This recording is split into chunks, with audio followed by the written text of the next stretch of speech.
Before TikTok, before YouTube, before cat videos and live streams, there was a coffee pot. And somehow it changed the internet forever. And the internet says that's true.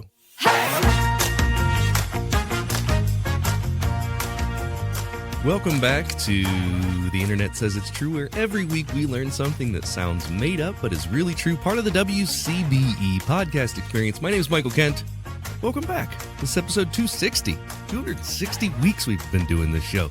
Our friend Dan Wilbur has been on many of these shows, and he'll be on the show today, so you'll hear from Dan in a little bit. I am under the weather. I'm sick, but I'm still doing an episode this week, and I felt like I had to because next week will be a rewind episode, and possibly the week after that. We'll see what I can get done.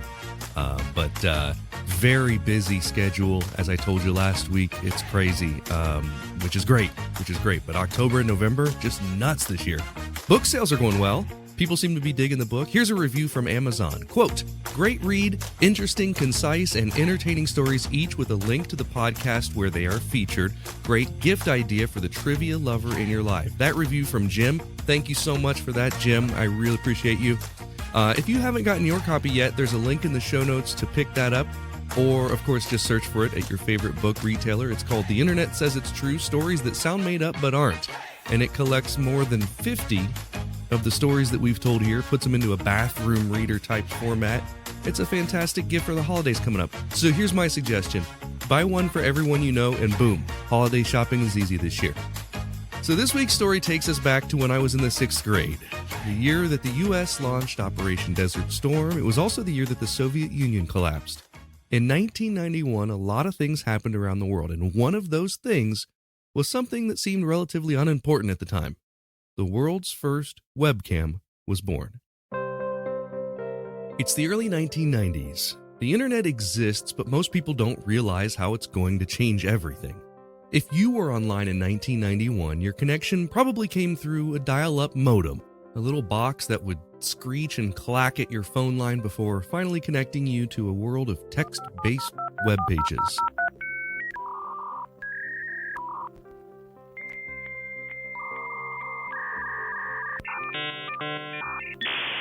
The World Wide Web was just a couple years old, and only a handful of people in the world knew what it could do. Inside the University of Cambridge's Computer Science Department in England, people were working on all sorts of experiments that would, over the years, become foundational to the web. These researchers were brilliant, and like many academics, prone to long hours spent hunched over computers. And like many office workers everywhere, they had a small but very real problem: coffee. The department's coffee pot sat in a room called the Trojan room. Nobody knows exactly why it was called that, and trust me, I tried to find out why, because that's the kind of little detail I love to find for these episodes. I just couldn't figure it out. If you can find out why it was called the Trojan room, please let me know. Trojan room was just the room's official name in the directory, but it quickly became the center of a small office ritual. Researchers would wander into the Trojan room for a cup, chat, refill their mugs, and then return to work. The problem, of course, was that the coffee pot wasn't always full. Sometimes they would walk over there and it was empty. And if you've ever walked all the way across an office or a building only to find that the coffee is gone, you know the feeling. That small disappointment that hits harder when you've had a long day. Multiply that by dozens of people making the same trip every day, and you have a cumulative problem that, as small as it seems, was significant enough to inspire a solution. Two researchers, Quentin Stafford Fraser and Paul Jardetsky, decided that there had to be a better way. Rather than building a new coffee machine or setting a strict refill schedule, they applied the simplest possible solution. They would make it so that nobody had to walk to the coffee pot without knowing if it was full. Quentin Stafford Fraser in particular had the vision for a tiny bit of office magic. Using an old camera connected to a workstation, he and Paul set up a system that took a still image of the coffee pot every 20 seconds. Then the image could be pulled up on any computer in the department. For the first time, someone could sit at their desk and see if there was coffee available. If the pot was full, they could make the walk. If it was empty, they could save themselves the disappointment. Let someone else do it. And that was it. That was the entire point. And yet this simple solution, born entirely out of laziness and practicality, would become an historic milestone. It was, in effect, the first webcam in the world. At the time, nobody expected this coffee pot to change the internet. The setup was small, low-res, 128 by 128 pixels. Open that in Photoshop and tell me what it looks like. It's pretty small. And only visible on the lab's local network. It was, for all intents and purposes, a quiet, unassuming tool, but it captured the imagination of the people who saw it, and they started to joke about it, to time their coffee runs to avoid disappointment, and to share stories about the mysterious coffee cam. By 1993, the web had started to expand beyond its initial academic and research circles. The World Wide Web was opening up to the public, and people began experimenting with ways to share images and ideas online. That's when Quentin and a colleague named Martin Johnson decided to take the coffee pot to the next level. They put it online. Suddenly, anyone in the world could check the coffee pot from their own computer, and that grainy black and white image of a single pot in a tiny room in Cambridge became one of the first live images available on the web. It was a global preview of what would become the visual internet. People were fascinated. There was a piece of real life transmitted in near real time across oceans and countries. It was just a coffee pot, but in its simplicity lay its genius. The concept of live images online was no longer hypothetical. It was happening. Over the next few years, the Trojan room coffee pot became a minor celebrity. It appeared in news articles, academic discussions, even casual references in tech magazines. People from around the world would check in on it just to see if someone had brewed coffee. The idea that a single image could connect strangers across continents, even in such a mundane way, was captivating. And it laid the groundwork for countless live streams, webcams, and video feeds that would follow. Without the coffee pot, we might not have Twitch, baby cam streams, or live feeds from zoos. It was the first time someone had taken something mundane and made it interesting through technology, and in doing so showed the world the possibilities of online streaming. Quentin Stafford Fraser has often reflected on the project, calling it unremarkable at the time but acknowledging its historical significance later. Quote, "We didn't think anyone would care outside the department," he said. "It was just for us, so we didn't waste our time walking up to an empty pot." That laziness, that small bit of practicality, ended up giving the world a glimpse of the future. The Trojan room coffee pot isn't the only story where small annoyances sparked significant inventions. Consider the TV remote. It exists because someone didn't want to get up to change channels. The garage door opener, same story. Even sliced bread was revolutionary because it was easier than cutting it yourself. In Cambridge, the coffee pot just happened to intersect with a moment when technology was ripe for experimentation. The web was young, computer networks were growing, and people were curious. In another time or place, the coffee pot might have remained just a pot, but in that lab, in that city, in those years, it became a tiny historical landmark. Even in pop culture, the coffee pot's legacy lives on. It inspired other early webcams. USC had Fishcam. There was Fogcam in San Francisco, and many more like this. Live webcams became a way for people to connect to places they couldn't otherwise visit, from webcams of baby penguins to city streets around the globe. Today, there are estimated to be over 100,000 webcams that are live streaming and publicly accessible. They're sharing things like traffic, weather, beach views, wildlife, cityscapes, and more. And it all started with a simple question: is there any coffee left? We'll take a quick break here, but when we come back, we'll talk about the end of the Trojan room coffee pot, how people actually mourned its retirement, and the quirky ways it continues to influence the internet today. If you love listening to this podcast every week and you want to show your support, that would mean a great deal to me. You can do that by becoming a Patreon member. We've got members at all levels, whether you want to pledge $1 a month or $10 a month. Just think about the value that you receive from this show. And if you like the histories and the stories that you learn about or the jokes that you hear, and if you think that they're worth it, consider signing up. For that, you get every episode ad-free and a week early, access to bonuses like the unedited videos of the guest appearances, and 20% off all merchandise. You can sign up today at patreon.com/Michael Kent. That's patreon.com/Michael Kent. There was a time that humans used 100% organic products as healing balms and moisturizers for their skin. Well, I've partnered with an awesome company that wants to get back to those times. Fatco sells organic and responsibly made tallow-based skincare products. For centuries, humans used tallow in skin moisturizers and healing balms, but unfortunately, the topical application of these fats seemed to stop around the same time that animal fats stopped being considered part of a healthy diet. A lot of modern skincare products do more harm than good by stripping your skin of its natural oils. Let's change that. You can try them out now at fatco.com and get 15% off your order by using my promo code INTERNET. Go to theinternetsaysitstrue.com/deals for the link.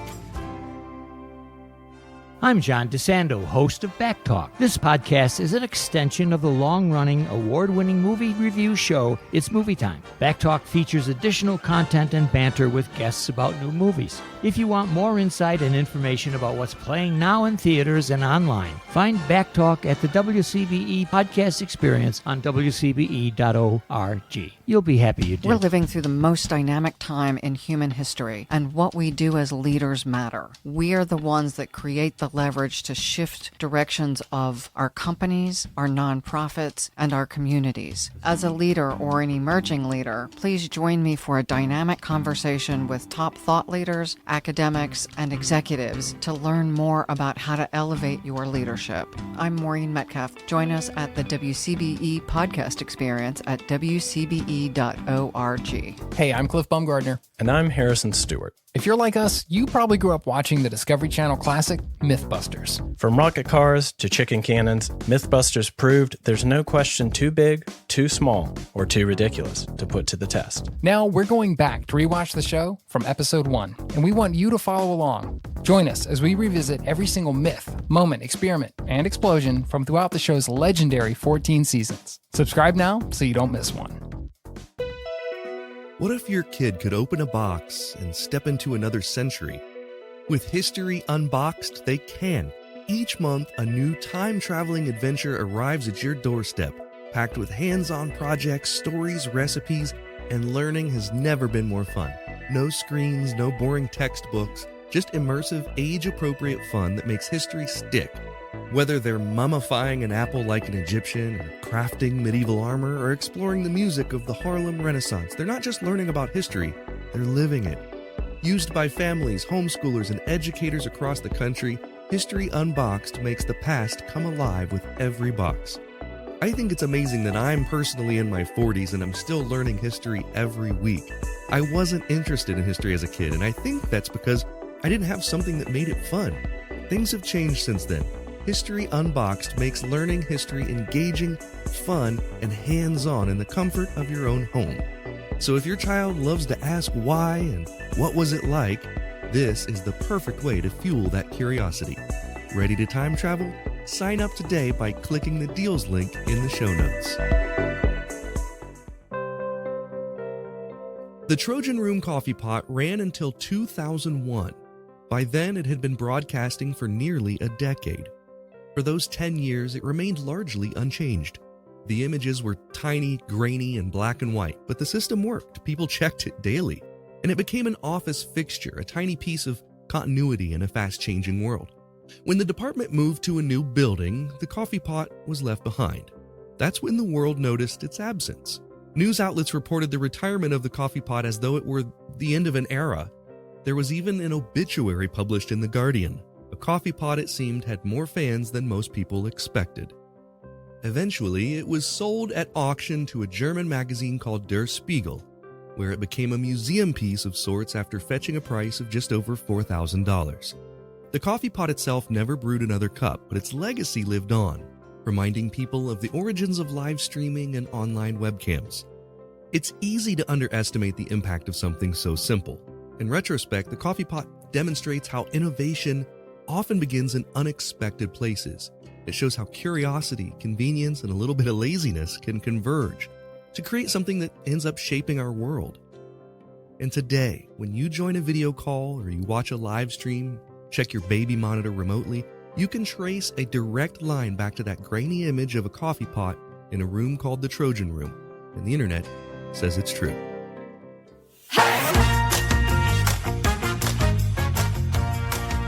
It's time for Yap Yap, the part of the podcast where I call a friend. Today I'm calling Dan Wilbur. Dan is a comedian. He's also the author of the book Never Flirt with Puppy Killers. I've got a copy of this that I got from Dan. It's fantastic. Basically, he renames a bunch of classic literature based on what it really should have been named if the title was descriptive. So he also has an album out, Husband Material. It's currently on Sirius XM. What's going on, man? Good to see you again. Oh, it's good to see you. The listeners don't know this, but your sleeve tats are out. And, yeah. I've never seen them. Oh, I've never look at that. Wow. Everything on my arm, and this is for the folks on Patreon looking. These are everything is an image of bad luck, like bad luck icons. And it feels like Halloween themed. Yeah, there's a raven, there's a black cat, there's a raven, there's what's an the upside clock? down. The clock it's a broken stopwatch. There we go. It's a broken clock. There's also, you can't really see it that well on camera, but I have a bunch of it's all connected with like broken chain. Man, that's cool. The coolest part of this is here, which is a broken mirror. Right. And one of the pieces, one of the shards is a woman's face, and then the shard next to it is like her skull. So. And then I'm trying to decide if I want an elbow cap. So listeners, if you have an elbow cap tattoo, let me know how painful it was, because that's why I haven't done it. My tattoo artist was like, just so you know, like, we have to be careful about what we choose, because not everything looks good on the elbow, and that skin is really thick, so I have to kind of scratch it in. And that part, I was like, nope, not doing it. As soon as he said the word scratch, I was like, done. Yeah, not having anything scratched into my skin. I'm getting to an age where most of my skin is turning into elbow skin, so I'm scared of getting a tattoo, but maybe now's the time. So Most of my skin is trying just to get a neck elbow tat, skin. and it's just getting that just a little bit. I can see the future. That's where I'm at in my life. There's lots of wrinkles in there that's not supposed to be there.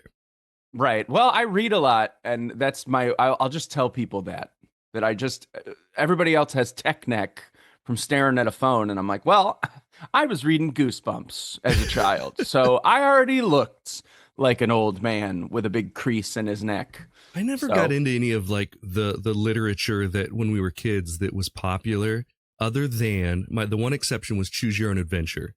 Of course. My brother and I shared a large library of those books.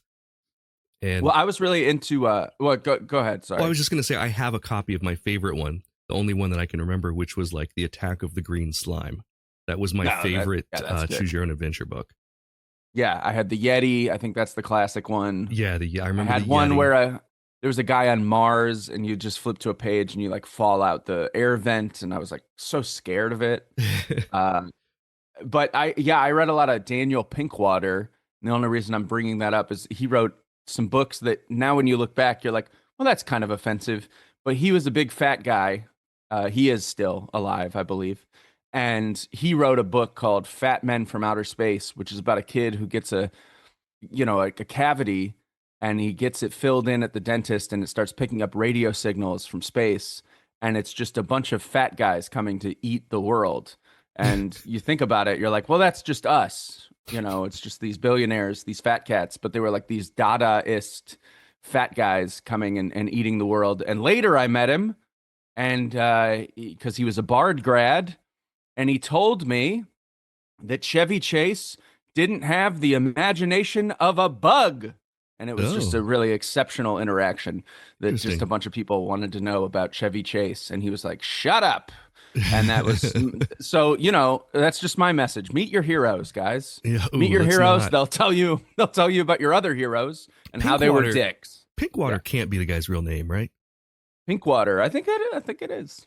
No, I don't believe it. He's a big guy. He was eating Cheetos, and then he took a bath, and the water turned pink, and he's like, I have my pseudonym. Yeah. My nom de plume. Yeah, I think that's probably right. Okay, let's move on with the podcast. Yeah, cut all that. What kind of weird fact did you bring us today? Did you bring something that maybe we haven't heard? Well, you're in luck because you got a comedian on here, Mhm. and I just read a book about comedy. I'm falling in love all over again. Oh yeah, we're pulling back the curtain. So I got just a couple ideas for you from the Smothers Brothers book. Okay. I read Dangerously Funny by Dave B. and Cooley. So I'm just citing my sources. Okay. And I read it because Kimmel was canceled for 3 days, Yes. suspended, Yes. reinstated. Mm-hmm. And I wanted to know about one of the most famous cases of CBS canceling a show. And, it's not necessarily the government that did it, but all the CBS heads were like friends with LBJ. And LBJ would like write whiny letters and be like, oh, I didn't like how I was treated. And then Nixon was coming after them with like the plumbers to intimidate them later. Yeah. It's just a crazy circumstance. But the little stray facts were blowing my mind. First of all, when Jack Parr left because he hated being censored, the first host of The Tonight Show, he said, I'm out of here. There's got to be a better way to make money than this. Yeah. And then he gets invited back and he goes, as I was saying before I was rudely interrupted. Right. And that's what Kimmel started with. Yes. And so it's just a little fun thing. But Yes. the mind-blowing fact I learned from this, and it was just tangential to the Smothers Brothers, is that when they're touring, Bob Newhart is on the rise. And Bob Newhart has the first #1 Billboard album to be a comedy album, right? Ooh. So it's the first one before, Eddie Murphy, or before you like think of big, a prior record probably went to #1, I'm assuming.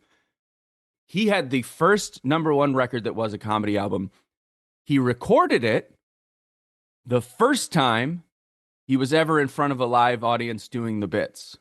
What? And yes, my mind is blown. He never tested it on anyone but his friends in an office. Wow. And they are like little sketches. They are sketches that he memorized, that he had. And it's a very distinct style. It's a style that people copied in clubs. It worked in clubs, but he didn't know that because he had never performed in front of anybody. That's incredible. It's just an incredible comedy He paved fact. the way for, like, when I was growing up, it was the Adam Sandler albums that were sketches. Yeah. They were all sketches, and man, I bet people when the Newhart album came out, they quoted him just like we quoted Sandler. Like everyone quoted the goat and the excited Southerner and all those characters that he created on this thing. But I bet with Newhart it was the same. It was the same thing. Well, it's the influence on Paul F. Tompkins that really worked for me, because now I look back and I go, wow, I love Newhart, but it's probably because I love Paul F. Tompkins doing Peanut Brittle, which are just sketches that he's acting out. Yeah. And so, well, that was that's my great. connection. That was awesome. Okay. Thank you. So moving into this week's topic, we're going to play for a joke for question 1. If you get it wrong, you got to tell me a joke. If you get it right, I'll tell you a joke from, whatever joke book we choose. The world's first webcam began in 1991. Which one of these things did it show? A, traffic in Tokyo. B, a coffee pot in Cambridge. Or C, a lingerie model in Las Vegas. Traffic, coffee pot, lingerie. I vaguely remember learning about this, and it's the coffee pot. The answer is B, a coffee pot in Cambridge. You are correct. It's because they wanted to know when the coffee was ready. Yeah, they nerds. They got sick of walking across the office to the room where the coffee pot was and then learning that it was empty. And it's really them being jerks because fill it up for everyone else. Instead, what they're doing is I'm going to check the webcam and I'm not going to go until I make someone else refill the coffee. That's right. So, yeah, it was just a bunch of guys that didn't want to brew their own pot. But they, by 93, it was on the internet for everyone to see. And they did. And it ran for 10 years. I can't remember where I learned that. It was probably Radio Lab. Yeah, probably. And now we have those engineers in that office to thank when we go on, Switch or TikTok and we see those people pretending to be NPCs where they just roses, roses, or whatever they do. Like, Oh my God. I feel like that's died for now. Like I haven't seen that in a while, but it was huge like the last couple of years. Well, every time I'm making small talk, I feel like an NPC. So Me too. And I feel don't good about like it. Hey, how was your weekend? It's been the same answer for 22 years. Busy. It was busy. I spent a lot of time on an airplane, and then I came home and had, that was it. Question 2. Oh, by the way, you got it right, so I owe you a joke. That's right. I was Let's going do to call you out Berle. on it. Let's do Milton Berle. We got playing with fire. Yeah, we are. We got 642 pages. What page you want? I want 540. 540. The topic on 540 is going to be stupidity. Thank God. He's so dumb he put beer in his waterbed so he'd have a foam mattress. I like it. A foam mattress. She's so stupid she thinks a boycott is a male bed. I like that one less. Oh, this actually foam is a mattress good one. Is pretty good. The next one's a pretty good one. There's a good reason he has a stupid look on his face. He's stupid. It's the first time I've opened that book and found good jokes. That got me. So that dumb. Is good. Okay, here's your question. We're playing for a plug on your other podcast. So if you get it wrong, you got to plug us on, what's the podcast name? It's called My New Thing. My New New Thing. Talk about hobbies. With Dan and Zach. Mm-hmm. Talk about hobbies. We're playing for, what was the first live streaming event on the internet? Was it A concert? This isn't counting the coffee pot. This is like an event. Yes. It was a concert by the band Severe Tire Damage. B, a NASA space shuttle launch. Or C, a football match. I'm going to say A, just because it sounds so specific. And I hate to use that trick. That's okay. If I'm right. Hey, it's a game and you're gaming. The answer is specific A, a concert by the band Severe Tire Damage, which I have never heard of. Maybe some of my listeners know. I have no idea who this band is. 1993, the band Severe Tire Damage became the first to live stream a concert over the internet. This was years before live streaming became mainstream. 93. I'm so surprised it wasn't Fish. You know what I mean? Like Fish is so good at being on the cutting edge. Fish and Ben Folds doing like chat roulette concerts or whatever. And good on Severe Tire Damage. Good for them. For I just ahead. Googled it because I was curious about the band. And the first thing that comes up isn't even their band. It's an album by They Might Be Giants of the same name. Oh, but interesting. The actual band was from Palo Alto. Here's what they're known for. They're known for being the first band to perform live on the internet. They were playing a gig at Xerox Park. PARC Park. Oh, so that's they were playing inside a Xerox machine. The lighting what is just going back and forth. Xerox Park is it is literally Palo Alto Research Center. They were at a corporate event. And the next people notably to do this were the Stones in 94. Oh, that's cool. So yeah. And it says before their broadcast, Severe Tire Damage returned to the internet, this time becoming the opening act for the Stones. That's cool. Crazy. Good for them. That must have been a big day. Yeah. Good old Russ, Mark, Steven, and Mark. Those were let's give them a spin on Spotify. Give them those 6 cents. Severe Tire Damage. Their 2 albums are one called Who Cares and one called Trial Starter Kit, which was a mini CD with only 4 songs. This is like if AI asked, like if you asked AI, hey, come up with a fake band from the 90s that was in the vein of like, they wouldn't sell out. They refused to sell out, except they were at a corporate gig. And I apologize to them and to anyone listening who is a fan, because I'm sure someone's screaming like, you don't know Severe Tire Damage? But it does sound like something that somebody made up. And this is Mandela effect. Yeah. Definitely, especially the name of their album, Who Cares? Feels like something someone would be like, it was the 90s. 90s. Who cares? So you got that right, which means, I don't know, I'll give a plug to my new thing with Dan and Zach on Yes, the next. come on it sometime. I will Come do a virtual. It'd be fun. Yeah, I love the clips. If you check out Dan Wilbur's socials, apparently, occasionally, I should say, occasionally there are clips. Sometimes it's just him being JD Vance. Sometimes it's clips. You have to wade through a lot of stuff. A lot of JD Vance on there. If you're unfamiliar, Dan kind of looks like JD Vance, and because of that, he has capitalized and done some fantastic videos on his socials that performed really well because he does look like JD Vance. Capitalizing and not selling out because it's no longer the 90s. Yes, that's right. It's capitalizing. Cashing in. Speaking of cashing in, if you get this next question right, you can cash in on an Internet Says It's True sticker. It's 3 inches, it's square, and it's sticky. In what year did Apple first introduce a built-in webcam on its computers? A, 2000, B, 2003, C, 2005. God, that's so late. Yeah. I was like, I 10 got years this. after this it's story. Gonna be. Yeah. Oh no. Okay. I've read the Jobs book. Okay. I know that the iPhone is 07. Okay. I know that Steve Jobs was maybe not even there in 2000. Making a square. I'm gonna say 2003. The answer is 2003. You got that one right. Yes. Yeah. Do you remember what it was called? What they called the camera on the? It was the PowerBook G4, the first one. I had this one. It was the titanium G4. PowerBook.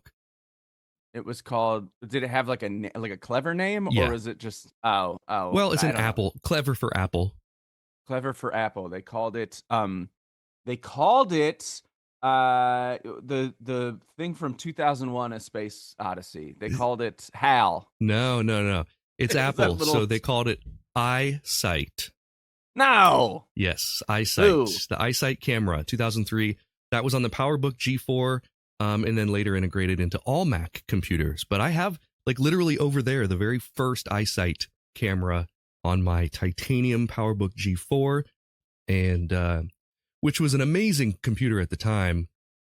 Did not hold up well as a laptop. Just the aluminum frame, not good for opening and closing a thing. You should do an episode, and I'm sure you know about this. That Apple had to have a fight with the Beatles company, Apple. Do you know about that? Yeah, about the name Apple. About the name Apple, but then there were also sounds that they weren't allowed to use or name. And so there's some specific sound that's sort of a dig at the Beatles. Because I was thinking that Apple, I was trying to change my mind about iSight, which is funny, and that Apple would never name something in a sinister manner, but they would do it in a petty manner. And they did it because they were like, who cares? I'm sorry you named your company Apple. Yeah. Our name is Apple also. I'm really curious about that sound. Yeah, I look it up. It's funny. I bet there's an episode of 20,000 Hertz on this. I'll have to check that out. Is it 20 Hertz, 20,000 Hertz, whatever that? There's a great podcast about audio stuff that's really good. Okay, so you got that one right, which means you get a sticker. You're 3 for 3. Question 4, we're playing for a copy of my new book, The Internet Says It's True, Stories That Sound Made Up But Aren't, available at your favorite retailer or by clicking the link in the show notes. Which city hosts the oldest I know how to talk. Which city hosts the oldest continuously running live cam of a landmark? Okay. A, New York, B, Vienna, C, Tokyo. Okay, so it's a landmark. Yes. And it's continuous live stream. Mm-hmm. You can look at it. I think it's Japan. I think it's Tokyo. I think it's the Tokyo Tower for no other reason other than I'm just guessing that. The answer, it's B, Vienna. No! Vienna has a webcam. I have to give you a book. Yes, I have to give you your book. You already did give me your book. So no, I have to send your book back. Oh, shit. Okay, fair. Vienna has a webcam on the Stevensdom. That's St. Stephen's Cathedral that has been running for decades, showing one of the oldest continuously streamed landmarks in the world. So it's I love it. St. Stephen's Cathedral in Vienna. I don't know why they call it Stevensdom. That's a really difficult word for me to say. Question. Sounds Steven's dumb. Am I right? Okay. Yeah, okay. Got a stupid look because he's stupid. Yeah. I can remember a website when I was a kid that was nothing but webcams. And they were... Oh, so can I, buddy. Okay. No, this was like 100%, safe for work webcams that were like, it was a grid. You would go, I can't remember what it was called. It was like Cam Earth. I can't remember what it was called. And it was nothing but just like beaches, cities, highways, anywhere they would go through and scour if there were publicly available webcams. And then if there were, they would just list them and you could click on it and just see all these different places. And to an extent, I love the idea of traveling somewhere from my computer. Currently I do it on GeoGuessr, the game GeoGuessr. I feel like that is a great way to get an idea of what another country looks like and feels like. Right. Is by sort of like virtually driving the roads. But this was, the 90s, early 90s version of that. So yeah, I'm sure that I may have seen Steven's Dumb on there, possibly. I don't know. Well, you've done very well. You're 3 for 4. If you get this one right, it's as if you got all 5 right. If you get it wrong, you're never allowed back on the podcast, and I will burn your book. We'll do that anyway. Get it out of here. Yeah. It's getting cold here in Ohio. Question 5. If there were live webcams following you around everywhere but the bathroom, like this is like Truman Show style, right? 24/7. What would be the thing that made people turn it off? Well, people are turning off my podcast when I start talking incessantly about whatever I'm reading. Somebody came on the podcast and said, "You are known in my household as the, quote, salt guy," because one time I read this book about salt and I wouldn't shut up about it. And so they were like, Stop. You read an entire book about salt? It's a great book. It's like Kirksland. I can't remember his name. It's a great book is your sell on a book entirely about salt. Entirely about salt. That's what you need in your life. Or Bill Bryson's At Home. I have a Bill Bryson fetish, and I have a Bill Bryson, I'm just going to repeat this like an NPC, a bunch of stuff in my head that I learned that's just like maybe half remembered. Yeah. And that's this podcast. That's what this podcast is. And then because I'm married and I live with a woman who has to hear every thought I've ever had. Yeah. And I know when she tunes out or wishes she could tune out is that I will just walk around and I'll be in a bad mood. And then suddenly I will laugh and she'll be like, "What was that? Like, what was something funny? Did something bring you out of it?" And it'll be such a long story about something that happened in 4th grade that I think everyone would tune out. Oh, I thought you were going to say you were thinking about salt. I wish it was salt. It's either some long-winded thing about salt or it's, I just giggled to myself. And the answer is, you had to be there. And instead of saying that, I go, okay, so in 4th grade, my friend Connor was skateboarding and he fell off the skateboard and we all said, and it's just some long, and people would just be like, this isn't entertainment. Show him in the bathroom is what they'd say. Well, that is a correct answer. I'm giving you crap about you reading a book about salt, but I read that book Traffic. Did you read Traffic? Mm-hmm. No. It's literally it's a huge book, and it's all about traffic and traffic patterns. Well, I did read the Robert Moses book by Robert Caro about the functionally building Long Island, and half of it is about traffic patterns. So, and it's massive. This is a book by, let's find out who wrote this book.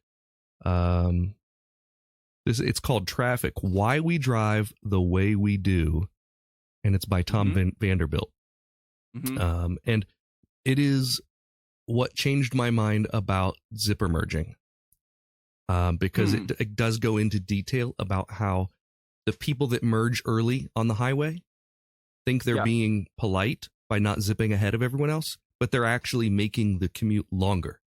The much more economical way, or whatever the right word would be, the better way is to use up all of the available road space and then zipper merge at the end of the merge, not in the beginning. So, and that came from traffic.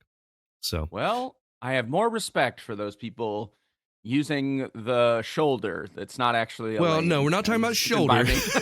We're not talking about shoulder. We're talking about available lane until it ends. And it also, I want to, those two semis that go side by side to stop people from merging early, or from merging late rather. Those people need to read Tom Vanderbilt's book, Traffic, Why We Drive the Way We Do. Okay, anyway, well, that's all for this week. Be sure to check out where Dan is performing near you. Check out his podcast. It's called My New Thing. And also just go to Dan Wilbur. It's Wilbur, B-U-R at the end. Wilbur on the interwebs. I hear he is setting up a live 24/7 webcam on there, on the website. You can go to his website and you can read with him about salt and other various things that he finds hilarious. So that's all, man. I appreciate you coming back on. This was a pleasure. Thank you. That's all for this week. Thank you to my friend Dan Wilbur for being my guest, and thanks to you for listening. Here's a kid who will never know a world without live streaming. Thank you for listening to The Internet Says It's True. To listen to episodes ad-free and a week early, support us on Patreon. You can do that at patreon.com/Michael Kent.